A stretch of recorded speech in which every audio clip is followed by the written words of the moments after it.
찬송가 405장을 함께 찬송하시면서 화요일 아침 새벽 기도회를 시작하겠습니다. 찬송가 405장을 함께 찬송하겠습니다. 주의 친절한 발의 한깃에 우리 마음이 평안하리니 항상 기쁘고 복이 되겠네.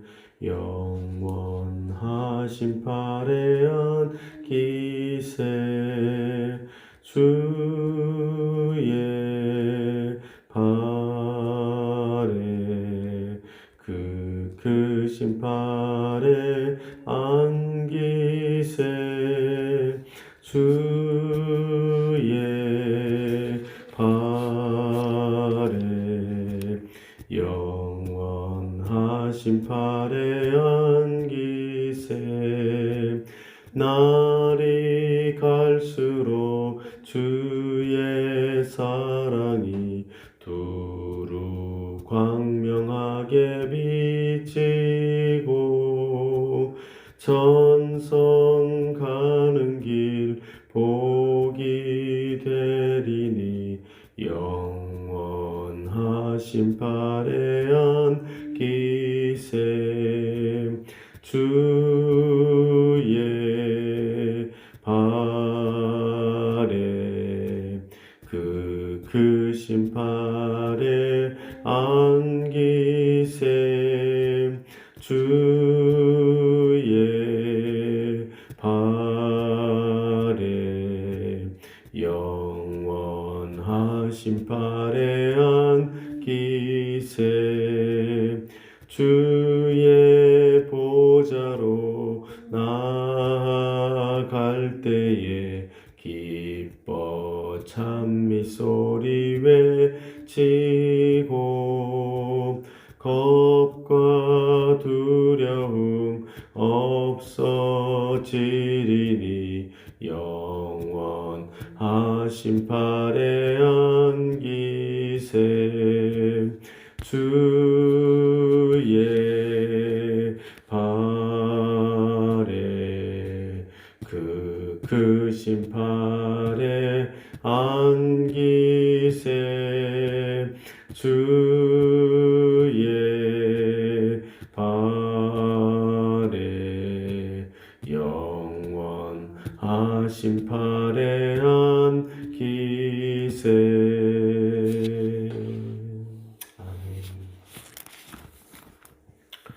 오늘 함께 여러분과 나눌 하나님의 말씀은 열왕기상 17장 8절부터 24절까지의 말씀을 나누도록 하겠습니다.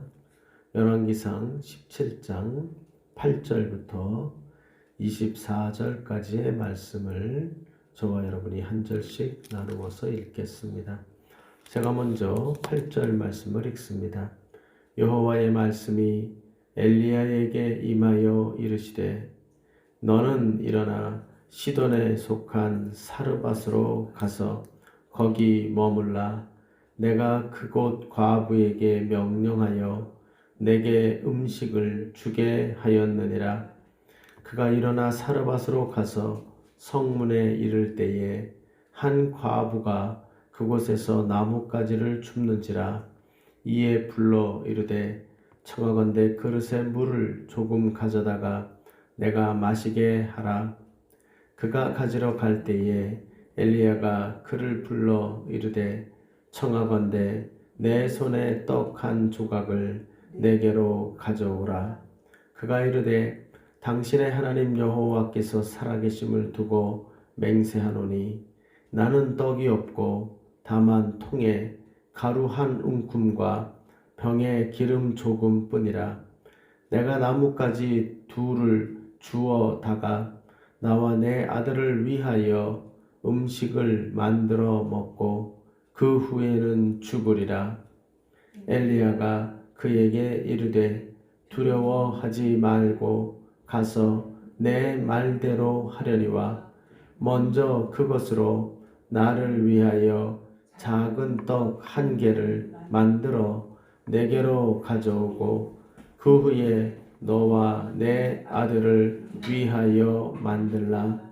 이스라엘의 하나님 여호와의 말씀이 나 여호와가 비를 지면에 내리는 날까지 그 통에 가루가 떨어지지 아니하고 그 병에 기름이 없어지지 아니하리라 하셨느니라. 그가 가서 엘리야의 말대로 하였더니 그와 엘리야와 그의 식구가 여러 날 먹었으나 여호와께서 엘리야를 통하여 하신 말씀 같이 통에 가루가 떨어지지 아니하고 병에 기름이 없어지지 아니하니라.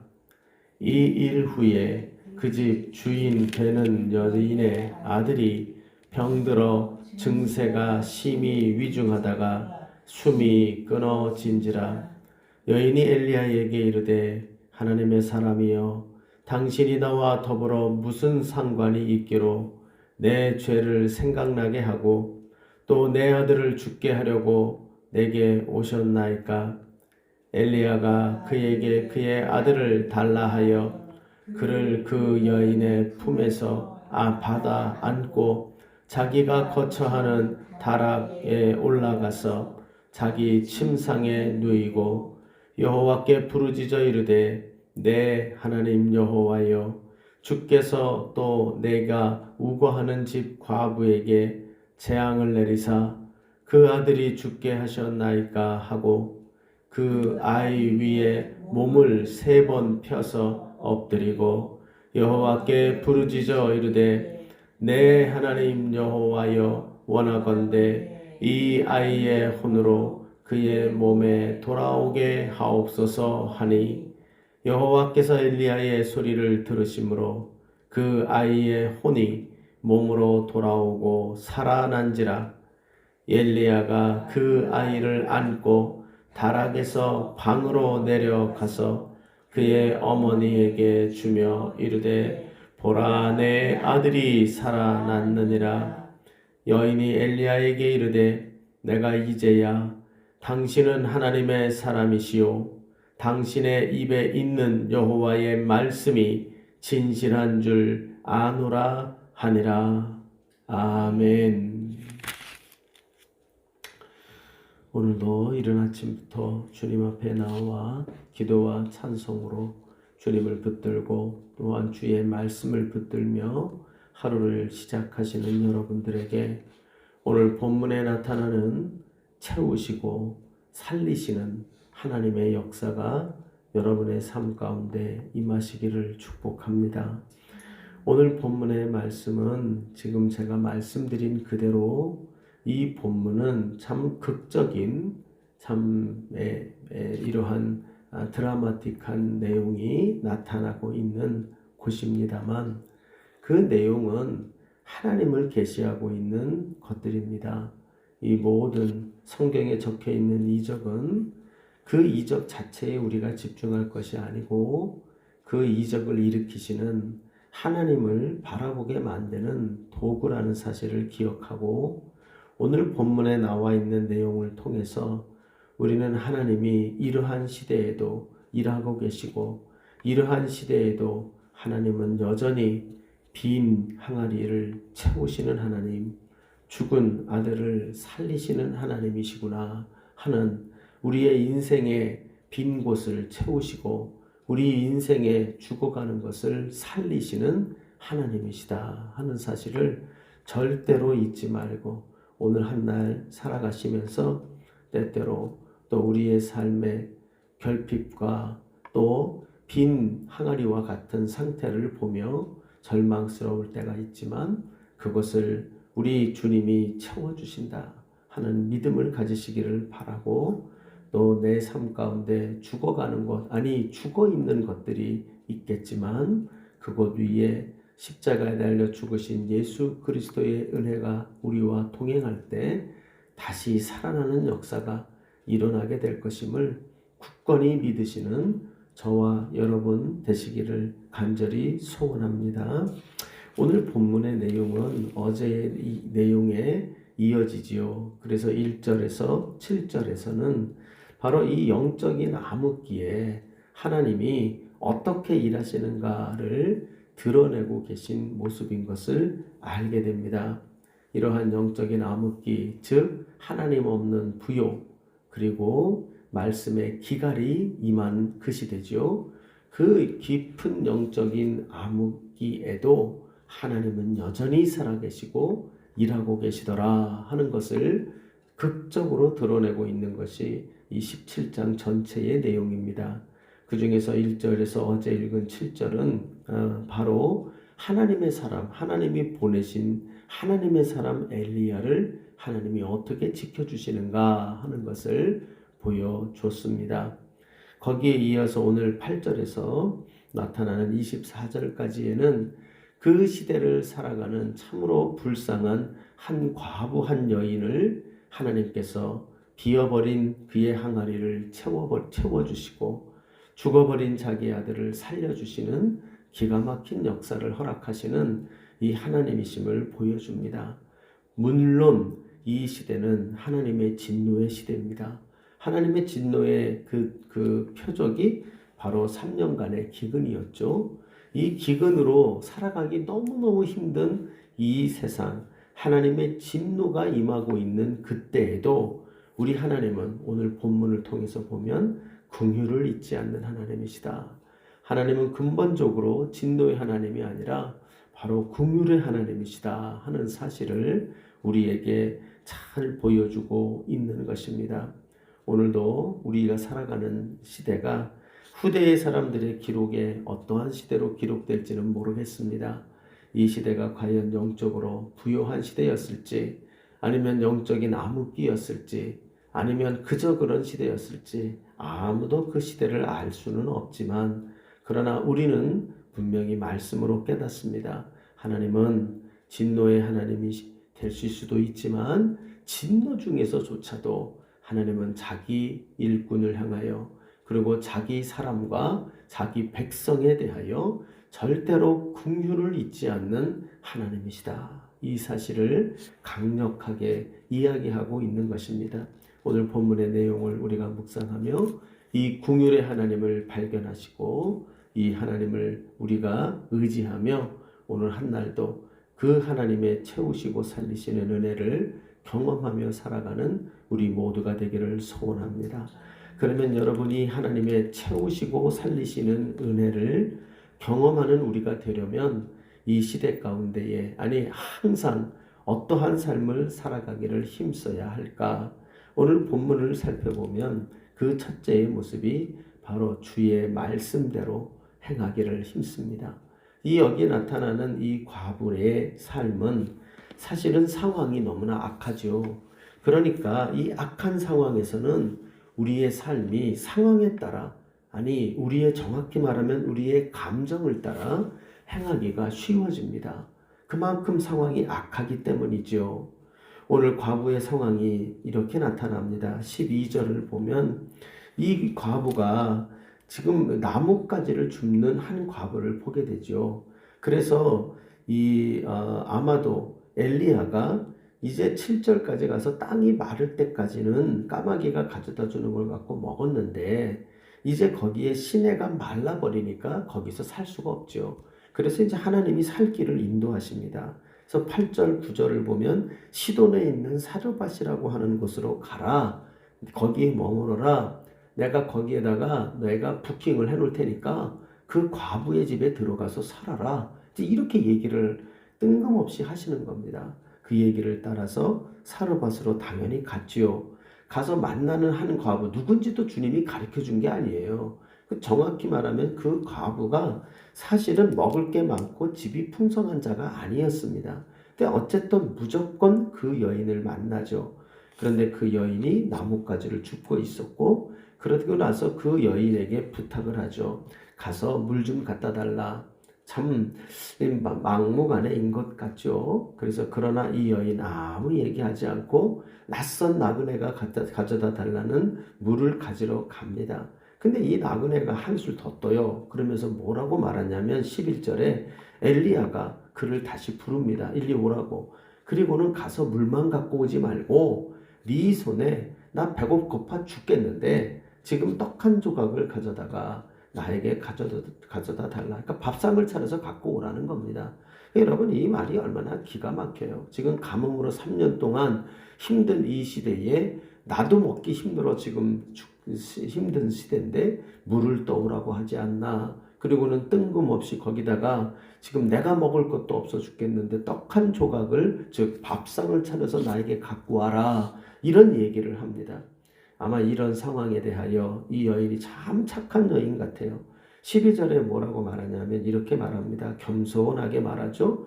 당신의 하나님 여호와께서 살아계심을 두고 맹세한다. 그러니까 즉 나의 하나님을 두고 맹세하면 거짓말할 수 있어요. 상대적이니까, 내 하나님이면. 근데 이 여인의 말이 재밌죠. 당신의 하나님 여호와라고 말합니다. 이것은 정직함의 극치를 달리고 있다는 얘기예요. 내가 지금 너무 정직하게 당신에게 이야기를 하겠다. 그런데 나는 어떤 상황이냐? 12절을 보면 떡이 없다. 맞아요. 그리고는 뭐라고 말하냐? 다만 통에 그 떡을 해먹을 수 있는 가루 한 움큼, 작은 떡 해먹을 수 있는 한 움큼과 거기에 잠깐 기름을 넣는 그 기름 조금 외에는 내가 가진 것이 없다. 이제 더 이상 먹을 것을 구할 길이 없어서 이 나뭇가지들을 주워다가 내 아들을 위하여 불을 피워 음식을 만들어 먹고 그 후에는 죽으려고 생각했다. 마지막 음식을 준비하기 위하여 나뭇가지를 줍던 여인이었던 겁니다. 여러분, 이 여인이 얼마나 기가 막힐까요? 죽기 위해서 자기 아들하고 먹는다. 근데 아들이 그럼 어떤 아들일까? 제 생각에 이 여인이 나뭇가지를 줍고 오는 것을 보면 여인이 어린아이라는 걸 알게 됩니다. 어려서 그것을 주스러 다닐 수가 없지요. 그러니까 이 어린아이하고 작은 떡 한 조각 마지막으로 먹고 이제 나 죽고 얘 죽고 이렇게 하려고 마음을 먹은 겁니다. 여러분, 이 말 한마디에 이 여인의 삶이 얼마나 힘든 삶인가. 사는 것보다 죽는 게 더 낫다는 정도로 가는, 얼마나 이 여인의 삶이 텅텅 비어버린 삶인가 하는 것을 우리는 짐작이 되죠. 먹을 것이 없어요. 통에 가루 한 움, 그리고 기름도 조금밖에 없어요. 그리고는 나뭇가지를 주워다 떼우는 걸 보니 떼울 나무도 없고 떼울 기름도 없어요. 아무것도 없어요. 비며 버렸어요. 집에는 텅텅 비워 살 길이 막막한 상황이 되어버린 거예요. 그러자 13절에 엘리야가 이야기를 하죠. 두려워하지 말고 가서 내 말대로 하려니와. 여기서 이제 두려움이라고 번역했지만 아마 더 정확한 건 아마 염려라는 단어를 쓰는 것이 더 맞을 겁니다. 이것을 이 나그네에게 주면 우리는 그러면 이제 그냥 죽어야 되겠네 라고 하는 그런 갈등 속에 염려하지 말라는 거예요. 아마 이 여인은 자기가 먹고 싶어서 이 떡을 만들려고 했던 게 아니겠죠. 마지막으로 아들, 조금 배고파 힘들어하는 그 아들 먹이고 이제 죽으려고 준비를 했던 겁니다. 그래서 그 아들에게 줄 마지막 떡을 정말 이 상황에서 그거를 갖다 달라는 나그네도 너무나 야속하고 또 그 나그네를 만나게 하신 하나님도 너무너무 야속할 겁니다. 이 여인의 삶에는 분노와 그리고 이 불평이 가득 찰 수 있는 상황이고 절망으로 치닫는 상황이 아마도 이 여인이었을 겁니다. 그런데 이때에 엘리야가 그에게 하는 말은 한 가지예요. 상황을 보지 말고 말씀대로 내 말대로 해. 상황대로 하지 말고 네 감정대로 하지 말고 내 말대로 해. 그리고 하는 말이 먼저 그것으로 나를 위하여 작은 떡 하나를 만들어 내게로 가져오고 그 위에 너와 내 아들을 위하여 만들어. 이 여인의 이 말을 듣고 기가 막혔었겠죠. 그렇죠? 아니 쌀 한 움큼 있다니까 그 작은 떡 하나 만들면 끝이라니까. 근데 내 말을 절대 믿지 않는 것처럼 느껴졌을 거예요. 어쩜 이렇게 야속한가. 그랬더니 다시 한번 엘리야가 14절에 또 얘기를 하죠. 이스라엘의 하나님 여호와의 말씀이 나 여호와가 비를 지면에 내리는 날까지 그 통에 가루가 떨어지지 아니하고 그 병에 기름이 없어지지 아니하리라 하셨느니라. 여기 보면 이 이 엘리야는 자기 하나님의 말씀으로 이야기하죠. 아마도 이 여인에게는 이런 말이 임하지 않았죠. 여인에게는 이런 음성이 임하지 않았어요. 그 얘기하고 있는 이 엘리야에게만 그 음성이 임한 거예요. 그런데 이 말이 사기일 수 있잖아요. 그렇죠? 나쁜 놈들이 원래 이 악한 상황에 더 역사하는 것이 진짜 악당들인데 이게 이런 악당을 만날 수가 있겠죠. 그런데 정말 그 말 그대로 이제 15절을 보면 그 여인이 가서 엘리야의 말대로 하였다. 이렇게 이야기가 나와요. 그리고 그와 엘리야와 그의 식구까지, 그의 자녀를 말하죠. 그 자식까지 여러 날 먹었다. 그러나 여호와께서 엘리야를 통하여 하신 말씀 같이 통의 가루가 떨어지지 아니하고 병의 기름이 없어지지 아니하였다. 하나님이 채워 주셨다. 이 이야기를 하고 있는 것입니다. 여러분, 우리도 이럴 수 있을까요? 과연 우리의 삶 가운데 이러한 순종이, 하나님의 말씀을 이런 상황에서 붙들미 과연 있을까요?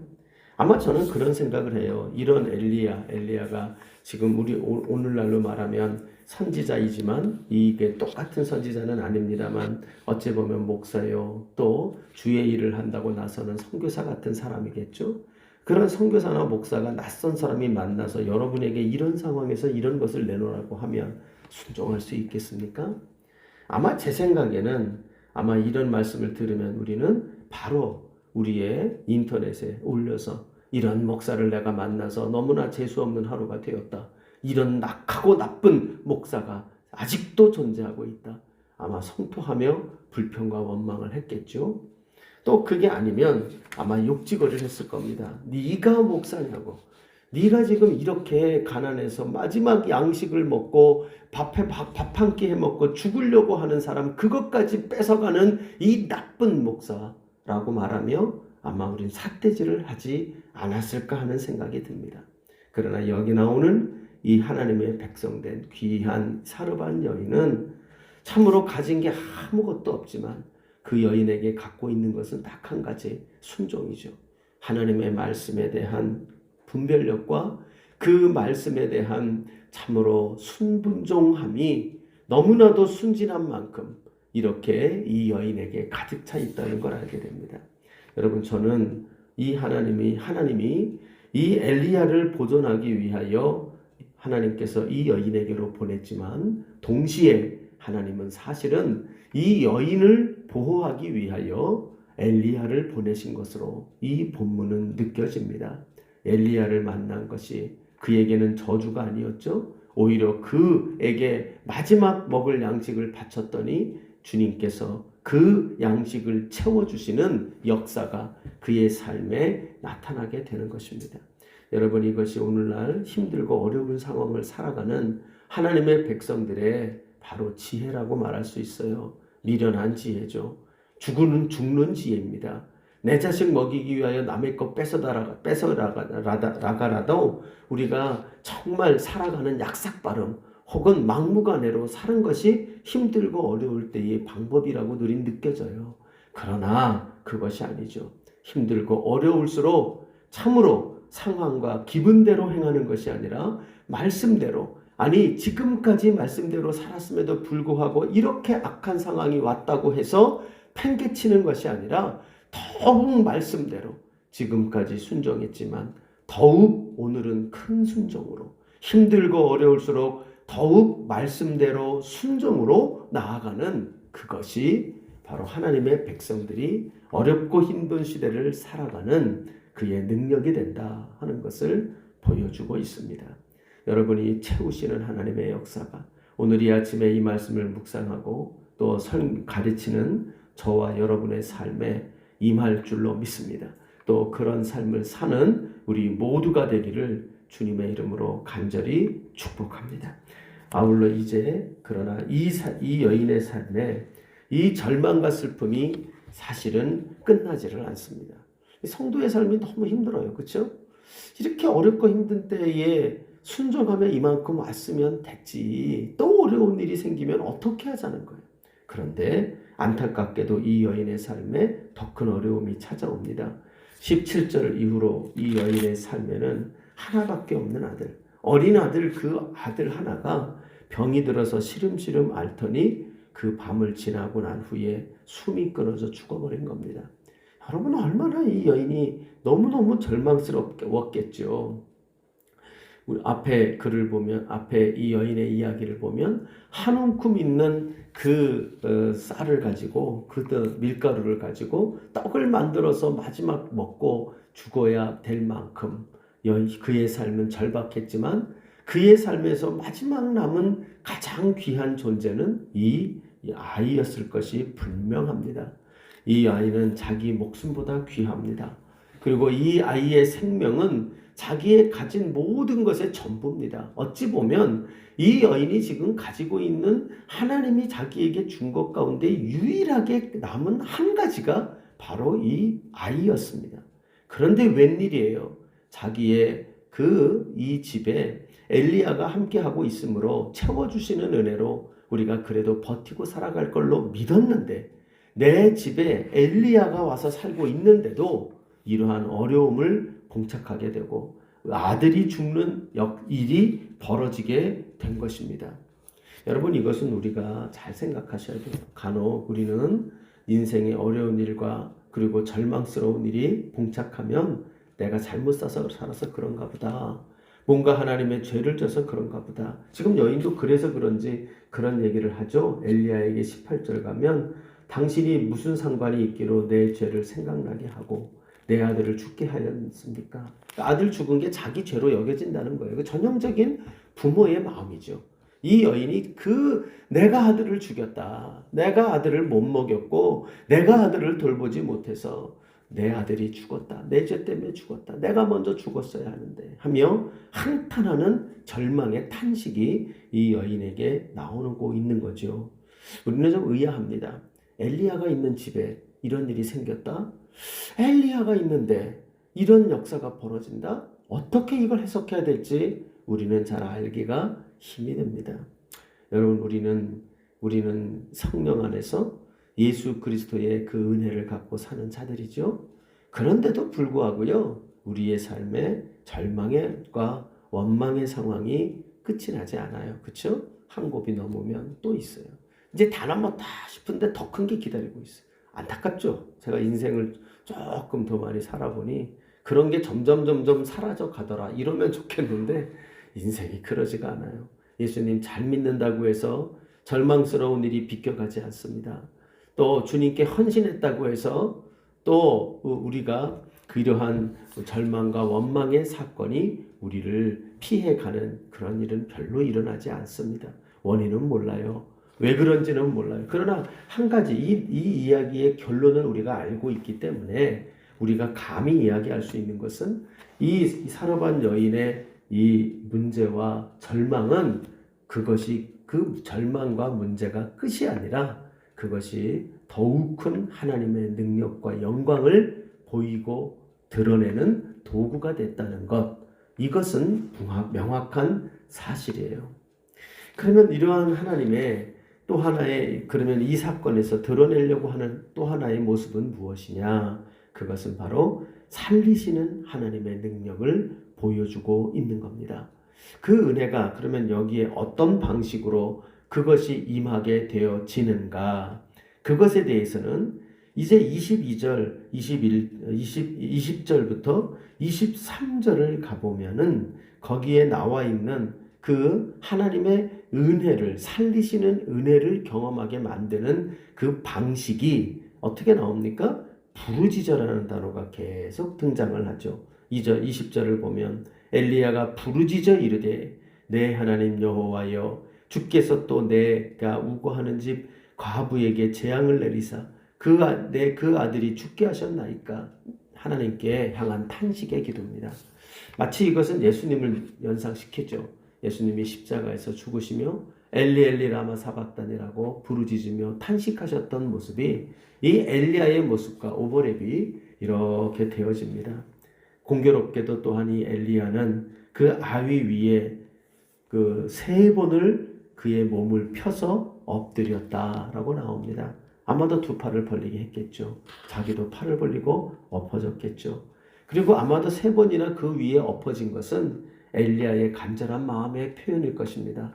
그가 올라가서 거기에 엎어졌다라는 뜻은 아마도 주님 내 혼을 가져가시고 이 아이의 혼을 살려달라라고 하는 자기의 생명을 건 그의 행위가 기도의 모습으로 나타난 것이라고 표현할 수 있습니다.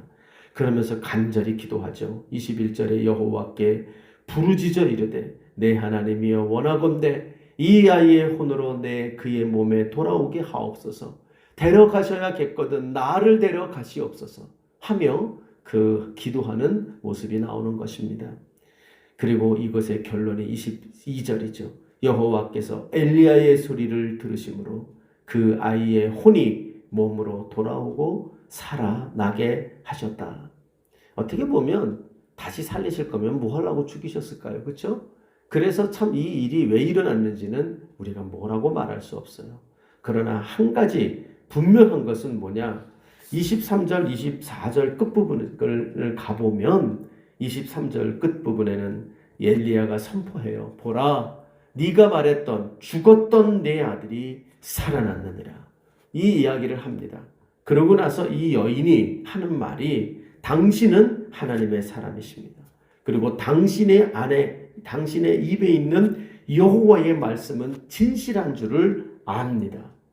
그래서 이 여인은 뭐를 알게 되냐면 결국 이 여인은 자기가 지금 참 겪게 되는 한계와 절망이 절대 끝이 아니고 오히려 한계와 절망은 더욱 하나님이 누구신지를 발견하게 만드는 성장의 기회가 되고 말았다 하는 사실을 보여주고 있는 것입니다.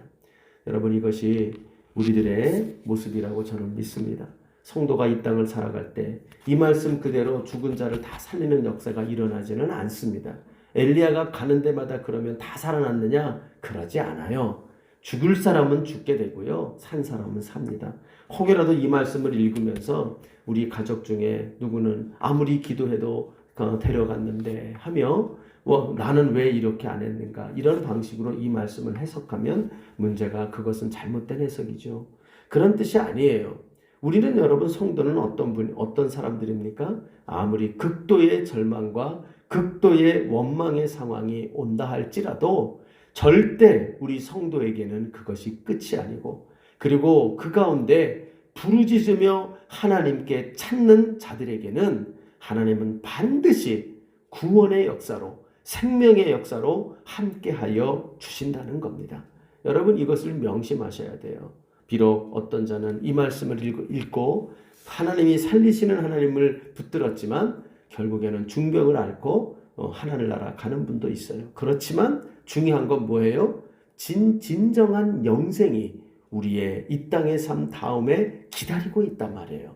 그 영원한 영생을 우리는 이 땅을 사는 삶도 소중하지만 이 땅을 사는 유한한 삶보다 훨씬 크고 놀랍고 그리고 놀라운 우리의 생명은 바로 진정한 생명이 영생에 있다는 거예요. 여러분 이 사실을 절대 잊지 마시기를 바랍니다. 왜냐하면 성경에 있는 기적으로 살아난 사람들이 오늘까지 살아있는 사람은 아무도 없어요. 그렇죠? 지금 살아난 이 아이도 결국은 또 죽었죠. 예수님의 능력으로 살아난 나사로도 결국엔 또 죽습니다. 그것은 하나님이 뜻이 있고 계획이 있어 그를 잠시 살리신 것일 뿐이지 결국에는 사망 권세 아래 모든 사람은 다 죽습니다. 그러나 주님께 부르짖고 하나님은 여전히 살아계셔. 하나님은 이 상황에도 역사하셔. 이 살아계신 하나님을 붙들고 부르짖을 줄 아는 자들에게는 하나님은 구원의 역사로 영생의 역사로 함께하여 주시는 것입니다. 오늘 여러분 이 말씀을 우리가 깊이 가슴에 새기는 저와 여러분 되기를 간절히 바랍니다. 여러분의 삶 가운데 절망과 어두움과 한계로 참으로 절망으로 여러분이 끌어내려가고 있습니까? 그런 때에 여러분의 감정대로 상황대로 절대 움직이는 자 되지 말고 주의 말씀대로 더욱 큰 순종으로 나아가는 귀한 주의 백성 되기를 바랍니다. 그리고 그 가운데에 또 여러분이 간절히 부르짖는 기도로 여러분의 모든 삶을 견뎌내고 절망과 원망은 더욱 놀라운 하나님을 경험할 때이다라는 것을 명심하고 더욱 간절한 기도, 부르짖는 기도로 주 앞에 나아가기를 바랍니다. 이렇게 될 때 하나님은 우리 가운데 아무리 영적으로 어두운 암흑된 시기라 할지라도 우리 하나님은 살아서 주의 백성과 주의 종들을 채우시는 하나님이요 살리시는 하나님으로 역사하여 주실 것입니다. 이 하나님을 믿으며 오늘 한 날도 힘있게 걸어가시는 주의 백성 되시기를 주님의 이름으로 축복드립니다. 주님 가르치신 기도로 마무리합시다. 하늘에 계신 우리 아버지여, 이름이 거룩히 여김을 받으시오며 나라의 임하옵시며 뜻이 하늘에서 이룬 것 같이 땅에서도 이루어지이다. 오늘날 우리에게 일용할 양식을 주옵시고 우리가 우리에게 죄 지은 자를 사하여 준 것 같이 우리의 죄를 사하여 주옵시고 우리를 시험에 들게 하지 마옵시며 다만 악에서 구하시옵소서. 대개 나라와 권세와 영광이 아버지께 영원히 있사옵나이다. 아멘. 오늘 사르밧 과부의 이 마음과 심정으로 우리 채우시는 하나님, 살리시는 하나님, 하나님 나의 삶에도 채워주시옵소서. 하나님 우리의 가정과 교회에도 살려주시옵소서. 간절히 이 아침에 부르짖으며 기도하는 이 아침 되기를 바랍니다. 아울러 우리의 우리의 귀한 지체들을 위해서도 이렇게 하나님 채워주시고 살려주실 달라고 함께 부르짖읍시다. 또 우리 교회를 생각하며 하나님 채워주시고 그리고 살려달라고 기도합시다. 우리 지체들 특별히 김혜원 장로님, 우리 이광택 권사님 건강으로 함께 하시고 또 어제 우리 오경희 권사님 치아 수술을 잘 마치셨는데 하나님 잘 치료되게 하시고 회복되게 하시고 하나님께서 고쳐주시고 건강할 수 있도록 기도해 주시기를 바랍니다. 아울러 김정기 집사님의 당뇨, 또 우리 박철 집사님의 눈 주께서 더욱 강건하게 회복되도록 인도해 주시기를 위해서 기도하십시다. 또 우리 닥진희 권사님 아들 되는 박현석 군, 또 박영자 우리 김명미 권사님 아들 어머니 위하여 또 같이 기도하셔서 하나님 회복의 은혜 주시기를 위해서 기도합시다. 아울러 우리 또 젊은이들을 위해서 계속 기도해 주세요. 하나님 그 앞길들을 채우시고 살려주시어 인도해 달라고 기도하십시다. 우리 김은진, 김현진 또 우리 현우 기억하셔서 하나님께서 그렇게 역사하여 주시길 위하여 기도합시다. 기타 또 우리에게 생각나게 하신 이들을 붙잡고 함께 기도하고 개인적으로 기도하시다가 자유롭게 집으로 돌아가시겠습니다. 기도합시다.